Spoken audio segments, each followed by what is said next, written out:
look, if you waiting on a belt, it still matter. It can be any weight class, heavyweight, welterweight, whatever weight class you in. Then you wasting time. Your objective in the sport is to become a household name. Trust me. Build your resume.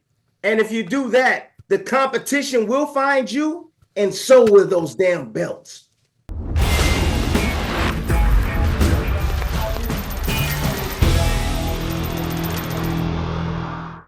Welcome to Deep Waters, where we discuss the hottest topics in the boxing world today.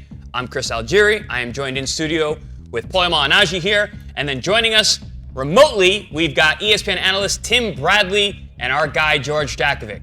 So let's talk heavyweights, people. Everybody likes the heavyweight division. We like the heavyweight division. Let's get into discussions. There's a lot of moving parts going on right now. So George, take us away. Listen, it's so refreshing not to be talking Canelo. Let's talk heavyweights. And the reason why Tim had that rant is because, look, right now, guys, we should be talking about the undisputed heavyweight champion, but we're not because Fury Usyk was postponed. It's not happening until May. Those belts are tied up, Tim, and that's why Tim said what he said. But we've got some fights. We've got some action. Big Baby's coming back. But, Tim, March 8th, we got a pretty good card. We've got AJ, Anthony Joshua going up against Francis Ngannou. And we got Big Bang Zhang against our guy Parker. So we've got some action, and those are some pretty good fights coming up on March 8th. Look, the closer this fight comes, I'm just getting nervous. I'm really getting nervous for AJ. Ngannou's not getting a whole lot of respect from the boxing community, man. Look, I respect Ngannou. I spoke to a couple of his sparring partners. They said that he's looking better and better. He's getting a lot more comfortable. Inside the ring. He's confident. He thought he beat Fury, so he's coming in with a little bit of an edge and probably a chip on his shoulder. AJ has been hot. He's definitely been hot, and he's been busy. He's been active, and the activity has definitely shown an increase, one, in his skill set, but also, I believe, his mentality. But this is going to be a hell of a fight, man. You can never count out a puncher, especially a puncher that's kind of like off rhythm a bit. You guys know it's hard to fight a guy that doesn't do things normal. Like he does things that's kind of like not traditional, and that's Ngannou. And if Ngannou punches with AJ, that's where things are going to get scary, I believe, because if you go back and you watch AJ against Ruiz, Ruiz was able to punch with him, and he was able to catch him where? High on the temple. And you saw what Ortiz was able to do. Now, a big puncher like Ngannou, you have to respect him. If AJ trades with this guy, that's where things I think could get a little iffy or dangerous. But if he can stay outside, maintain, use his jab, and outbox Ngannou, then he should be able to win on the scorecards quite easily. At the end of the day, I'm just going to say this. I'll finish with this. This could be one of those fights of whoever lands first or whoever can take each other's punch better. So if AJ lands on Ngannou and Ngannou doesn't go anywhere and he continues to press forward, and if Ngannou lands on AJ and if he hurts him, then things can get out of hand really, really quickly. So I'm looking forward to the fight, man. I really am. But I respect Ngannou. I respect his power, and I don't give a damn about him being an MMA fighter or not. The dude got two hands, and he's coming in there to take out AJ. Yeah, Paulie, to that point, Ngannou said that if he hits AJ the way he hit Fury, then AJ's not getting up. But Paulie, we got Zhang and Parker on that undercard too, so at least we've got some good heavyweight action coming up. Nah, bro. You're not taking me to Zhang and Parker yet. We just started on this. I'm sticking to the main fight right now. You're not gonna let Tim go on that rant and then I just gotta go move on to Zhang and Parker. That's not how it works here. All right, here we go. I'm gonna do it this way. If Ngannou lands that shot like he did, that's if Tim said if this. It was a good saying by some intelligent people in Brooklyn when I was growing up. If my aunt had balls, she'd be my uncle. But she's not. She doesn't. She's my aunt for a reason. All right. So let's cut to the chase here, guys. I feel like this is the aggressive AJ that we had at one time, who was dominating the heavyweight division at one point in his career, while at the same time a technical addition to his style, a much more technical fighter. And I think the marriage with Ben Davidson has made tremendous strides here from what I could tell in the Wallen fight. Yes, Wallen isn't a top 3, top 5 guy, but he's still a solid guy, and nobody was able to do to Wallen what Joshua was doing in the manner that he was able to do it. I look at AJ as a guy who's now controlling the ring again, the way he was earlier in his career, taking control of the ring, being the boss in there. But at the same time, I see him also more technical. He was working on those technical things in some of those comeback fights. He hasn't been hot all the time. Champ, you mentioned he just been hot.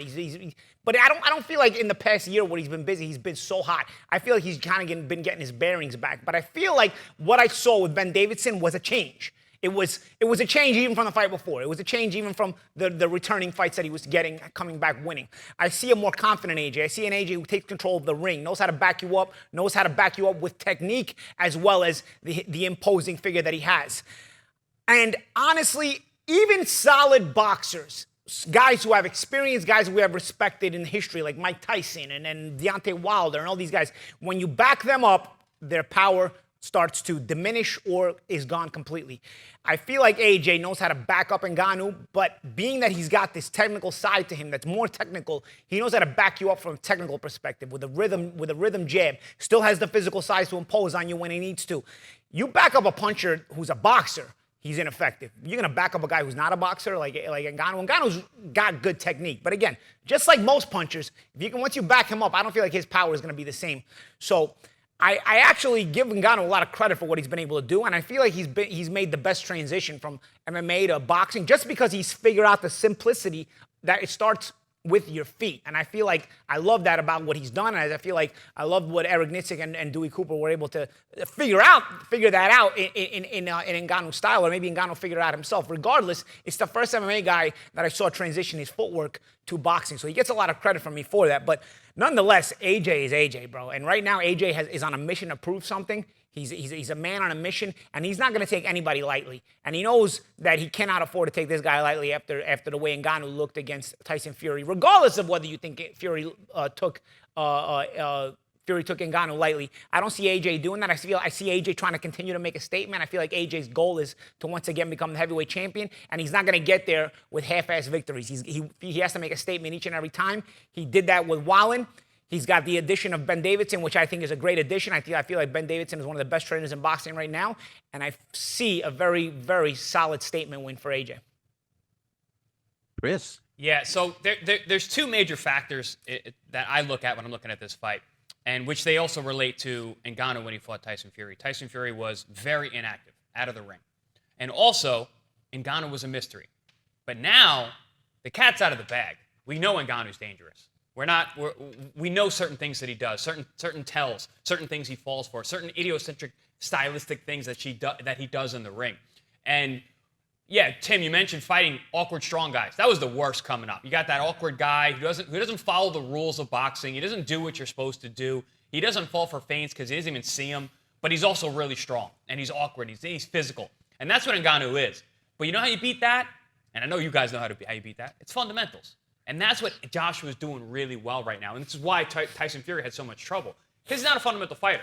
He's an awkward athletic guy as well. He's really, really big, uses his size. But he has someone in the ring with him who's just as big, just as strong, which I don't think that definitely never happened for Tyson Fury. I don't think it's ever happened for Anthony Joshua either. I don't think he's ever been in the ring with someone who's as physically strong and athletic as he is. And with Ngannou, he's going to be there. And I think he understands that. He's going to come into this fight. Not only has he been busy, like the champ Paulie Malignaggi was talking about, but he's also looking really good. And even with the Otto Wallin fight, who's an awkward guy as well, the fundamentals worked. He completely chopped him down, cut off any kind of offensive fight that he could pose, any offensive threat that he could pose, and was able to get him out of there. I don't know how good this fight's going to be. Ngannou's going to have to get some respect early by landing a big shot. But if Anthony Joshua goes out there and does what he's been doing lately, I don't think this is going to be all that competitive. Anthony Joshua is a different kind of animal right now. And Ngannou doesn't bite on feints. You put a hard, consistent, snappy jab on a guy, he's going to start biting on feints. You put a good, snappy, consistent, hard, heavy jab on somebody, the way AJ was using against Wallen, guys will start biting on feints. Ngannou does bite on feints. If you watch the Tyson Fury fight, he just didn't do nothing with it. But he was biting on fights hard. And a good jab will make you bite on more feints because now you're kind of paranoid about that jab consistently being in your face. Well, Joshua's fundamentals are going to be able to build off that. Yep. but Ngannou, his natural instincts, the way he reacts inside the ring, his positioning, his hand positioning, the way he catches punches and parry punches off, his Very defense, very martial artist the way. his chin, he's able to take shots and absorb punches. Short and stocky, raises his traps up and kind of comes in like this. That's going to help him as well. Look, man, I still think the fight's dangerous. If Ngannou, he punches that damn hard, man, if he lands something on AJ, something that AJ doesn't see coming from an awkward position where AJ, usually a shot is not coming from that angle, and he just throws one and catches AJ, he could be in trouble. But he can't be getting back. As long as AJ is in that ring with him every single second, Ngannou is dangerous. But he can't be getting backed up. That's the thing. That's where it all comes down to. If Ngannou can prevent himself from being backed up, and I think AJ using the jab and that varied jab and that heavy jab and that physicality can back up Ngannou. If Ngannou is not backed up in this fight, then I agree with you, Tim. This becomes very dangerous because now you're not able to back up the puncher, and the puncher is dangerous every time he throws a punch. And one thing about that tight guard that you were talking about, Tim, Ngannou, what I noticed in the Fury fight, he's very good at catching and shooting.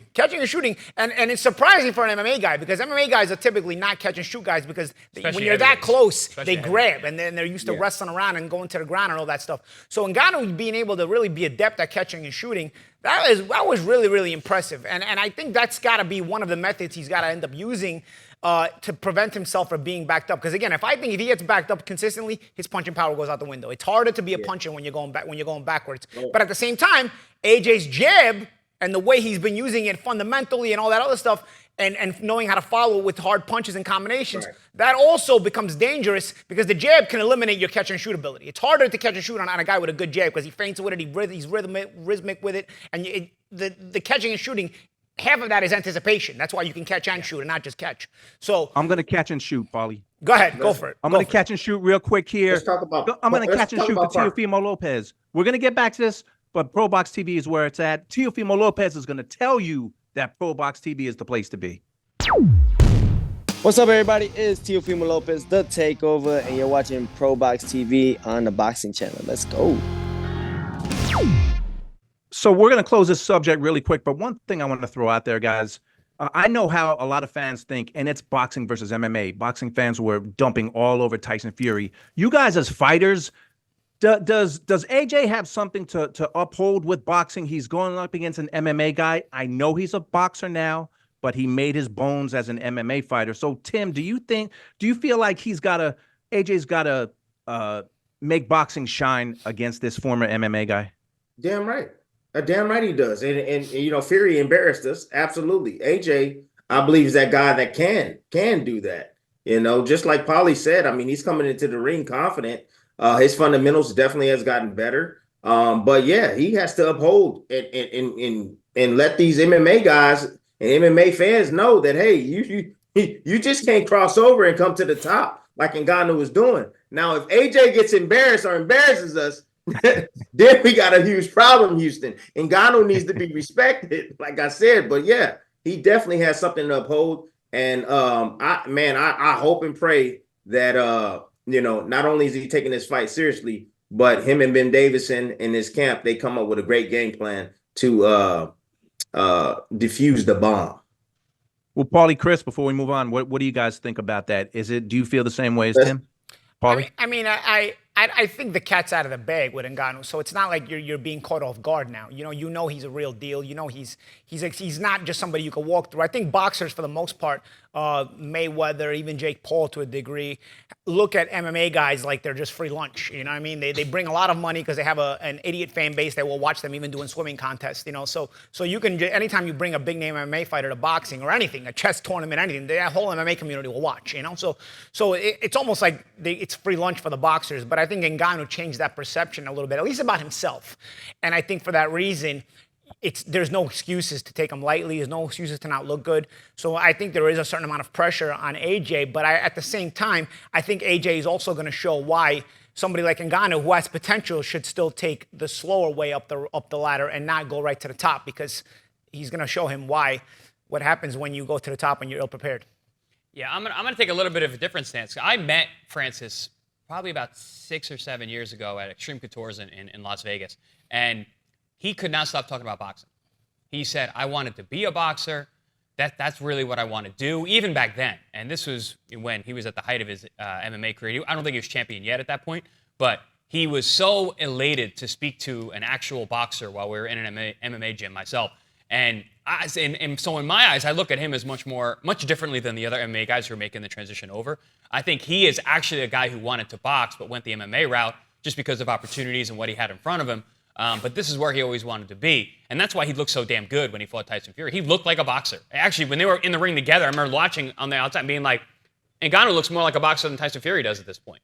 And I think that speaks worlds to where he has been mentally and how he's trained, and how he's been really making his bones in the gyms. And really, you got to remember that he had a really bad knee injury at the end of his MMA career and spent a lot of time just working his boxing rather than doing kicks and takedowns. So he's got a couple years under his belt solely training boxing recently, which is another reason why he looks so damn good. So if he, people are always going to look at him as the MMA guy making the transition over. I look at him at it a little bit differently. And I think these other guys who are licking their chops because Francis did it are in for a rude awakening if they do make that transition. Champ, I think that is a great point. I want to just jump on that, piggyback on that. I think Ngannou has shown us that if he had focused just on boxing for the past 20 years, he would have had a legitimate shot at being the heavyweight champion. He might have been a dangerous, viable contender, even championship level fighter. I think the fact that Ngannou has gone away from it and come back to boxing and shown to be dangerous shows that is the only guy I've ever seen come from MMA where I've looked at him, watched him, and say, and I've gotten that feeling about him. That is the only that he would have focused on boxing for the last 20 years, he would have become a top heavyweight contender, if not world champion. It's just now it's a bit late. They're kind of just using his name. He's still dangerous, but I don't see him being the same. He's making money. Yeah, and he's making money, of course, which ultimately is good for him. But I really do think that what I've seen from him, if this guy would have just focused on boxing for the past 20 years, I think he would have had a very good chance of becoming the heavyweight champion. Definitely would have been a top contender. I have not felt that about any other MMA guys that I've seen come to boxing. They've just become pretty much punching bags for a little bit of money. But the only way you can do that, Paulie, is you got to be disciplined. And yeah, I mean, I saw him part of it. I saw Ngannou in person. I'm telling you right now, man, he has an Adonis body similar to AJ, dude, he's if a not freak. better. No, He's a freak of nature, dude. Not an ounce of body fat on him. I mean, it's ridiculous. How he looked when I first saw him getting prepared for Fury, man. So, Tim, the day I met him in that gym, I mean, his abs were as big as my face, and he was, he's 265 pounds with abs. I'm like, what is? And his hands are this big. Well, guys, let's move on to Big Baby, because over the weekend, this is we're segueing into the young American Jared Anderson. Yeah. It was just announced over the weekend that he's got a fight on ESPN, Tim, April 13th. He's fighting Ryan Murphy, who was a cruiserweight for a long time. Talk about Jared. Remember last July, he had that tough fight with Charles Martin. He's had one fight since then. He knocked out Rudenko. Now he's fighting a guy who was basically a cruiserweight. So do you have any questions on how he's being matched? Is that saying something about him, or is this just a stay busy fight? No, I think this is a stay busy fight coming off an injury. They offered King Kong Ortiz. They offered him a match with Big Baby, and he turned it down. He was asking for too much money. I believe it was somewhere around the realm of $2 million, and they were like, absolutely not. They were trying to get Tom Schwartz, who's like on a 5-fight winning streak as well. But he's had trouble, I guess, in Germany, and I guess he's not allowed to come here to the States. And so this was the last straw right here. This was the last guy that they got for him. And I mean, Ryan, I mean, he is what he is. He's not a dangerous guy. He hasn't been very successful in the heavyweight division, but he has two hands and he's always dangerous. He got punching power. Jared Anderson to me is a standout heavyweight fighter that I believe that could be the future of the heavyweight division if he keeps his head screwed on right. But as far as talent goes, he's just better. He's going to be a lot better than Ryan. He's going to stop him. I'm just going to tell you right now, he's going to stop him. Ryan doesn't have the fundamentals in the mindset or the skill set to be able to deal with a Jared Anderson. So stay busy fight. I'm glad to see Jared back from injury. And I just hope that he keeps his mental strong. And if he does that, he's going to the top without a doubt. Paulie, everyone talks about Jared as the future, and Tim just alluded to him as the future. Do you think that come the end of 2024, he's going to be the guy that people are saying this guy needs to get a title shot next? It depends on performances, really. It depends on how he looks. This is why we have ESPN analyst Tim Bradley here. This is why ProBox TV is your boxing channel. Because you see, I was about to give a different opinion, but then I know Tim, I'm going to allow Tim's opinion to supersede mine in this case because he's on the inside. He knows the offers that Jared Anderson was getting. He knows the offers that were made to other fighters. Because I was about to say, I think it's Top Rank maybe second guessing themselves on Jared Anderson because of the way he looked against Martin. But now I know the injury. I know the fact that they were offering other fighters the fight and they didn't take it. And Murray ends up becoming just more so the available guy because you want to keep Anderson inside the ring and getting busy so he can stay sharp. I defer to Tim Bradley's opinion on this one, bro. This is exactly why ProBox TV is your boxing channel, man. Because you see, I myself wouldn't have had that information, and I would have had a different opinion if Tim didn't just say that. And I know Tim is on the inside over there at ESPN, so I digress, as they say. Champ, up to you. I love Big Baby. I love Big Baby when he fights Jared Anderson. I agree with you, Tim. I think he's certainly the future of the heavyweight division in America. Can he be the future of the heavyweight division across the world? Potentially. He definitely has the skill set and the talent to do that, the physical gifts as well. But like you said, if he can keep it together up here, you know, the kid really has no ceiling. In terms of this fight, yeah, we got some inside information from ESPN analyst Tim Bradley. Thank you for that, Tim. But now we're all a little bit smarter about what's going on in that situation. But I want to talk a little bit about the Charles Martin fight. He got a lot of flack for. I thought it was a good win against a very, very tough guy. He made some technical mistakes in that fight, which he actually didn't correct in the fight with Rudenko. And that I was at the Rudenko fight. Had a tough guy in front of him, durable guy, but guy wasn't really mustering much up. But Charles was still, Jared was still making the same mistakes of pulling straight back with his hands down. And he got clipped with some shots from Rudenko, who's not a big puncher, really wasn't trying to win all that much. So I'm curious to see if those mistakes and those technical flaws have been worked on with a guy like Riyadh, because there's not really much else to see. Like you said, Tim, this guy's not really going to offer that much. So curious to see if those adjustments are being made. And that's really the only thing to look for in this fight, because otherwise this is a mismatch. Make sure you go to YouTube, subscribe to the ProBox YouTube page. ProBox is where it's at. Teofimo Lopez is going to tell you that himself. What's up, everybody? It's Teofimo Lopez, The Takeover, and you're watching ProBox TV on the boxing channel. Let's go. All right, guys, we're coming down. We're up against it with time, but Deontay Wilder, real quick around the panel. Start with you, Tim. Deontay Wilder says he's not done. He's blaming the loss to Joseph Parker on jet lag. Says he's going to be back. Deontay Wilder, is this guy ever going to be heavyweight champion again? Absolutely not. I mean, he got PTSD from Tyson Fury. Look, go back and watch the Salinas fight. You'll see the same type of movement around the ring. Him trying to play it safe. He feels something different on that chin. Trust me, I've been in his shoes. He feels something different on that chin. Shortly after I fought against Ruslan Pavanikov, things start to feel different. You know what I mean? Get knocked down that many times, that's what happens. But yes, I don't think he's going to be heavyweight champion again. I think he's doing it for the money. Yeah, me neither. He's done. I don't see him at the top anymore. He's done. Yeah, he says he's not done. I think he's done as well. I think once he lost the Bomb Squad, once that left his personality. Bomb Squad! Yeah, I used to love that. I love that version. But that guy's long gone. That guy's long gone. That ayahuasca trip didn't help either. Well, I could tell you this. What's not gone is ProBox TV. We're still here. We're still standing. Make sure you subscribe. Tim, they should like the shows, subscribe on YouTube. Am I right or wrong? Why not? Why not get content like this, baby? And make sure you hit that like button. Please hit that like button. And don't forget, we've got Boxing Scene in the mix too. BoxingScene.com. That is a member of the ProBox TV family. Again, remember what we say every single show. ProBox TV is your boxing channel.